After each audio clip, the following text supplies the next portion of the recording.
know the feeling. It's that creepy, unsettling moment that's happened to almost everyone. You're just talking with a friend about something random, say, a trip to Japan you've been dreaming about. You haven't searched for it, haven't typed it anywhere, you've just said the words out loud.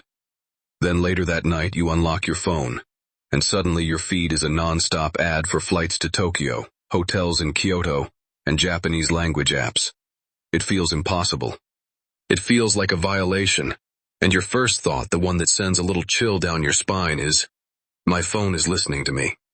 It's the only explanation that makes sense, right? But is it actually true?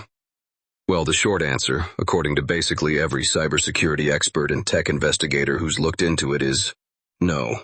For years, researchers have tried to prove that our phones are secretly recording us for ads, and they've always come up empty. Think about it. Constantly recording, uploading, and analyzing audio from billions of phones would be an insane technical nightmare. Your phone's battery would die in an hour, and your data bill would be through the roof, so you can breathe a little sigh of relief. Your microphone isn't the spy. But don't get too comfortable. The reason it feels so true is because the reality is much, much worse. It's not that they're listening to you. It's that they don't have to. And that's the truly disturbing part. So if they're not listening, what's the real culprit? It's your digital ghost, the invisible trail of data you leave with every click, search, like, and location you visit. Tech companies have become masters at connecting these dots to build a profile of you that's so scary accurate, it feels like they're reading your mind. They aren't listening to your words, they're watching your actions. Remember that Japan conversation?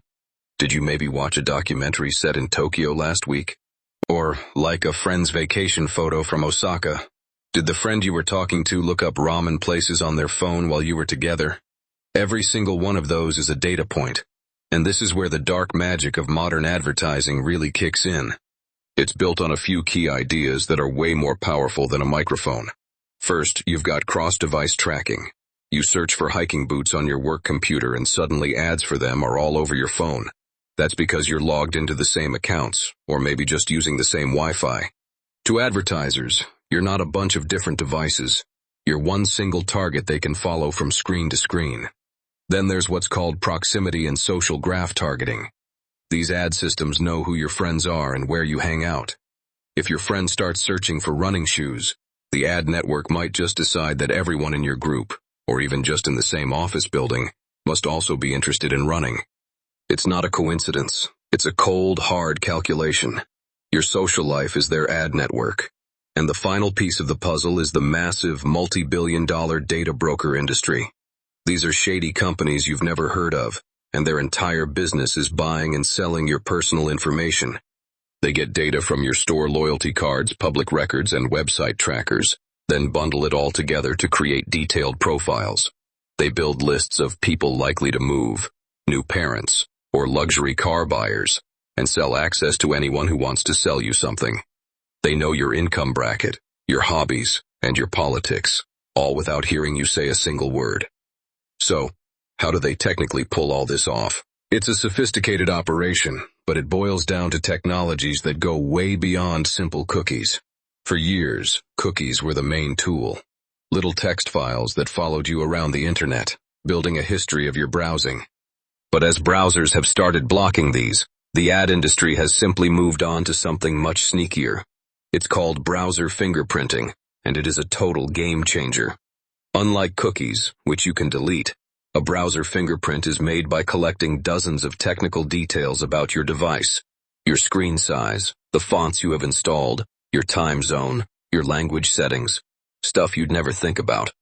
By themselves, these details are meaningless. But combined, they create a unique signature, a fingerprint, that can identify you with startling accuracy.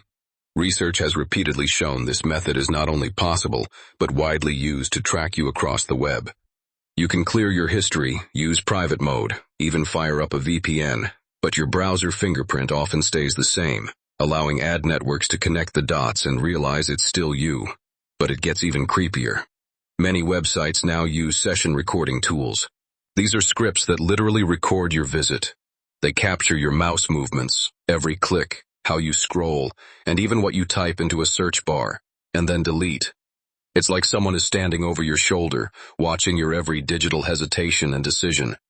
They're not listening to you. They're watching your online body language. And this is where we have to reframe the whole problem. The fear of our phones listening is a red herring. It's distracting us from the real issue, which is so much bigger. A microphone only hears what you say out loud right then and there.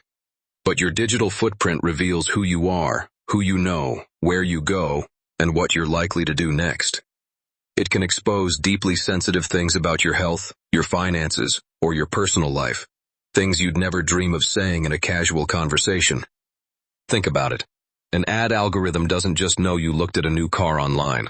It knows you spent 7 minutes comparing 2 specific models. It knows your income bracket from a data broker. And it knows your phone's location data shows you visited 2 different dealerships last weekend. They don't need to hear you say, "I'm thinking of buying a car." They already predicted it.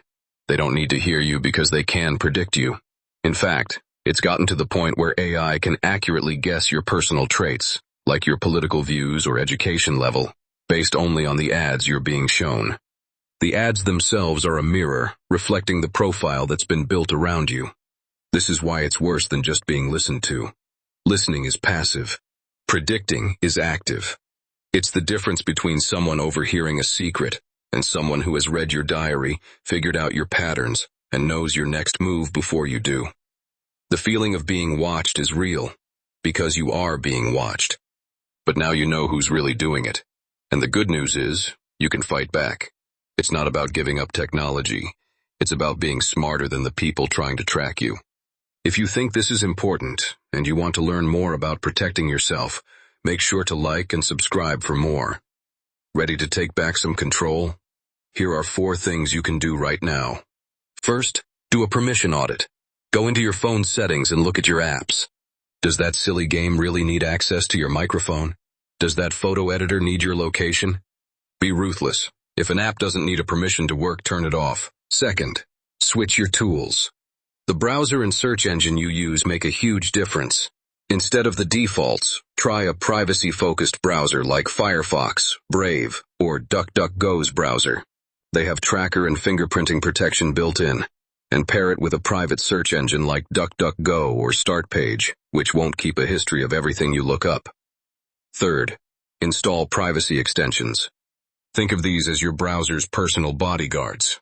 Tools like Privacy Badger, uBlock Origin, and Ghostery are free and actively block the trackers that try to follow you around.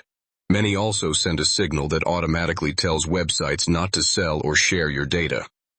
Fourth, use a VPN. A VPN or virtual private network adds another critical layer of defense. It hides your IP address, making it much harder for websites and ad networks to figure out where you are and connect your activity back to you. So, is your phone listening to you? No. But the unsettling truth is that a massive, invisible surveillance machine is watching, tracking, and analyzing everything else you do. It's a system that runs on your clicks, your location, your friends, and your habits. The creepy accuracy of that ad isn't a conspiracy. It's the result of an industry that has perfected the science of predicting who you are and what you want. But knowing how the trick works is the first step to not falling for it. You're not crazy for feeling like you're being watched. You are. But now you know who the real culprits are, and you have the tools to start fighting back. This isn't about being paranoid. It's about being private. And it's about drawing a line in the sand, one app permission, one browser choice at a time.